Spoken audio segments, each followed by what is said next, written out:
अय्यूब की पुस्तक अध्याय 24। अय्यूब की पुस्तक अध्याय 24। सर्वशक्तिमान ने समय क्यों नहीं ठहराया, और जो लोग उसका ज्ञान रखते हैं वे उसके दिन को क्यों देखने नहीं पाते।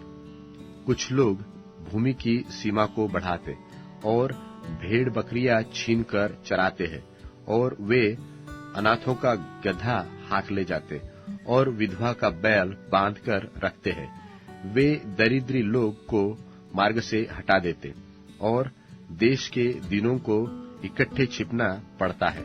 देखो, वे जंगली गधों की नाई अपने काम को और कुछ भोजन यत्न से ढूंढने को निकल जाते हैं। उनके लड़के बालों का भोजन उनको जंगल से मिलता है। उनको खेत में चारा काटना और दुष्टों की बची बचाई दाख बटोरना पड़ता है। रात को उन्हें बिना वस्त्र नंगे पड़े रहना और जाड़े के समय बिना ओढ़े पड़े रहना पड़ता है। वे पहाड़ों पर की झाड़ियों से भीग रहते और शरण न पाकर चट्टान से लिपट जाते हैं। कुछ लोग अनाथ बालकों मां की छाती पर से छीन लेते हैं और दिन लोगों से बंधक लेते हैं, जिनसे वे बिना वस्त्र नंगे फिरते हैं और भूख के मारे पुलिया ढोते हैं।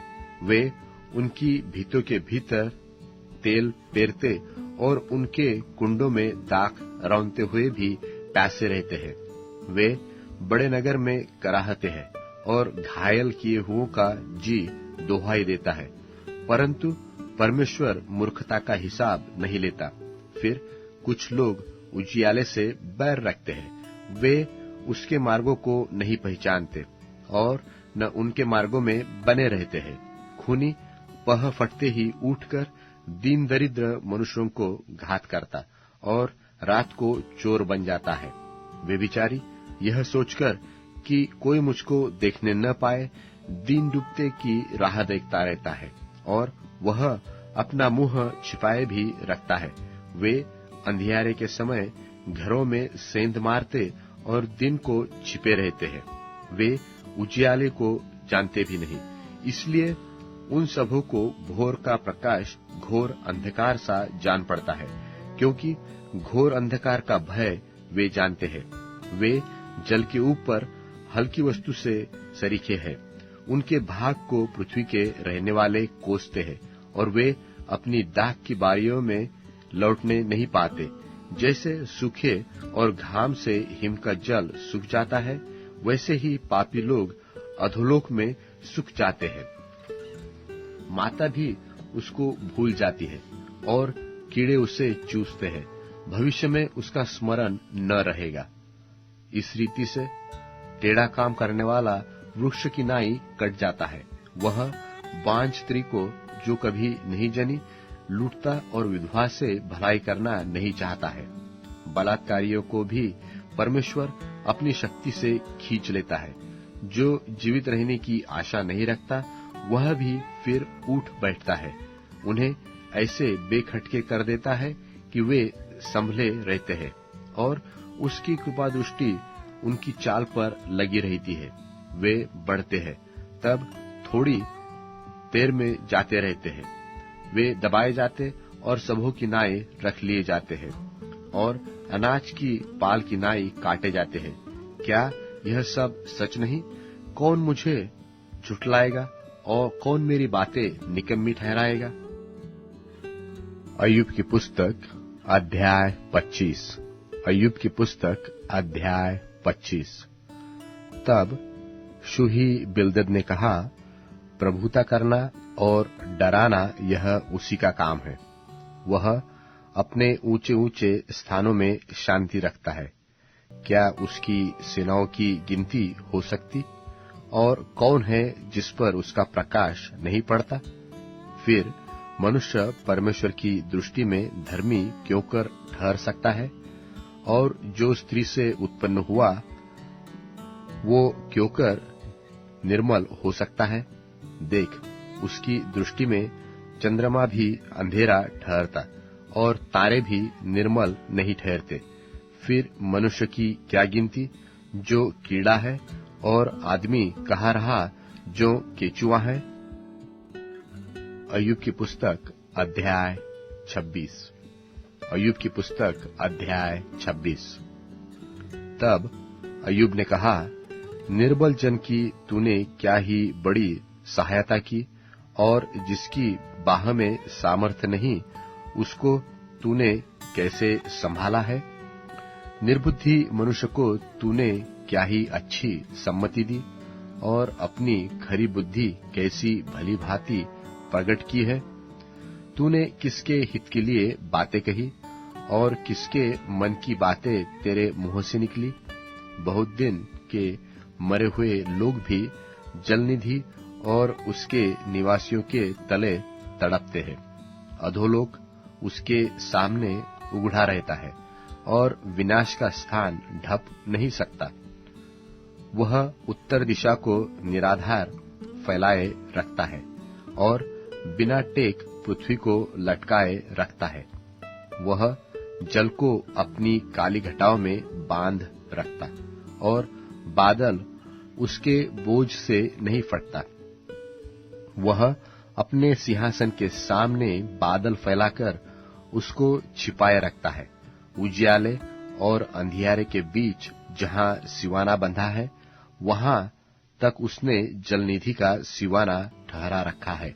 उसकी घुड़की से आकाश के खंबे थरथराकर चकित होते हैं। वह अपने बल से समुद्र को उछालता, और अपनी बुद्धि से घमंड को छेद देता है। उसकी आत्मा से आकाशमंडल स्वच्छ हो जाता है। वह अपने हाथ से वेग भागने वाले नाग को मार देता है। देखो, ये तो उसकी गति के किनारे ही है, और उसकी आहट फुसफुसाहट से ही तो सुन पड़ती है। फिर उसके पराक्रम के गरजने का भेद कौन समझ सकता है। कुरिन्थियों के नाम पौलुस प्रेरित की दूसरी पत्री 5वां अध्याय। क्योंकि हम जानते हैं कि जब हमारा पृथ्वी पर का डेरा सरीखा घर गिराया जाएगा, तो हमें परमेश्वर की ओर से स्वर्ग पर एक ऐसा भवन मिलेगा जो हाथों से बना हुआ घर नहीं, परंतु चिरस्थायी है। इसमें तो हम कहरते और बड़ी लालसा रखते हैं कि अपने स्वर्गीय घर को पहन लें, कि इसके पहनने से हम नंगे न पाए जाएं। और हम इस डेरे में रहते हुए बोझ से दबे कहरते रहते हैं, क्योंकि हम उतारना नहीं वरन और पहनना चाहते हैं, ताकि वह जो मरणहार है जीवन में डूब जाए। और जिसने हमें इसी बात के लिए तैयार किया है वह परमेश्वर है, जिसने हमें बयाने में आत्मा भी दिया है। सो हम सदा ढाढ़स बांधे रहते हैं, और यह जानते हैं कि जब तक हम देह में रहते हैं तब तक प्रभु से अलग हैं, क्योंकि हम रूप को देखकर नहीं पर विश्वास से चलते हैं। इसलिए हम ढाढ़स बांधे रहते हैं, और देह से अलग होकर प्रभु के साथ रहना और भी उत्तम समझते हैं। इस कारण हमारे मन की उमंग यह है कि चाहे साथ रहें चाहे अलग रहें, पर हम उसे भाते रहें, क्योंकि अवश्य है कि हम सबका हाल मसीह के न्याय आसन के सामने खुल जाए, कि हर एक व्यक्ति अपने अपने भले बुरे कामों का बदला जो उसने देह के द्वारा किए हों पाए। सो प्रभु का भय मानकर हम लोगों को समझाते हैं, और परमेश्वर पर हमारा हाल प्रकट है। और मेरी आशा यह है कि तुम्हारे विवेक पर भी प्रकट हुआ होगा। हम फिर भी अपनी बड़ाई तुम्हारे सामने नहीं करते, वरन हम अपने विषय में तुम्हें घमंड करने का अवसर देते हैं, कि तुम उन्हें उत्तर दे सको जो मन पर नहीं वरन दिखावटी बातों पर घमंड करते हैं। यदि हम बेसुध हैं तो परमेश्वर के लिए, और यदि चैतन्य हैं तो तुम्हारे लिए हैं, क्योंकि मसीह का प्रेम हमें विवश कर देता है, इसलिए कि हम यह समझते हैं कि जब एक सब के लिए मरा तो सब मर गए। और वह इस निमित्त सब के लिए मरा कि जो जीवित हैं वे आगे को अपने लिए न जिएं, परंतु उसके लिए जो उनके लिए मरा और फिर जी उठा।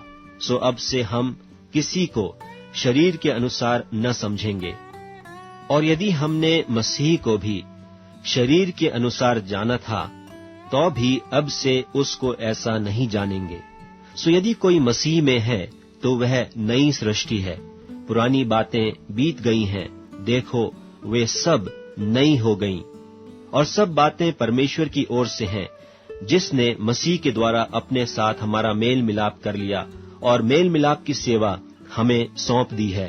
अर्थात परमेश्वर ने मसीह में होकर अपने साथ संसार का मेल मिलाप कर लिया और उनके अपराधों का दोष उन पर नहीं लगाया, और उसने मेल मिलाप का वचन हमें सौंप दिया है। सो हम मसीह के राजदूत हैं। मानो परमेश्वर हमारे द्वारा समझाता है, हम मसीह की ओर से निवेदन करते हैं कि परमेश्वर के साथ मेल मिलाप कर लो। जो पाप से अज्ञात था, उसी को उसने हमारे लिए पाप ठहराया कि हम उसमें होकर परमेश्वर की धार्मिकता बन जाएं।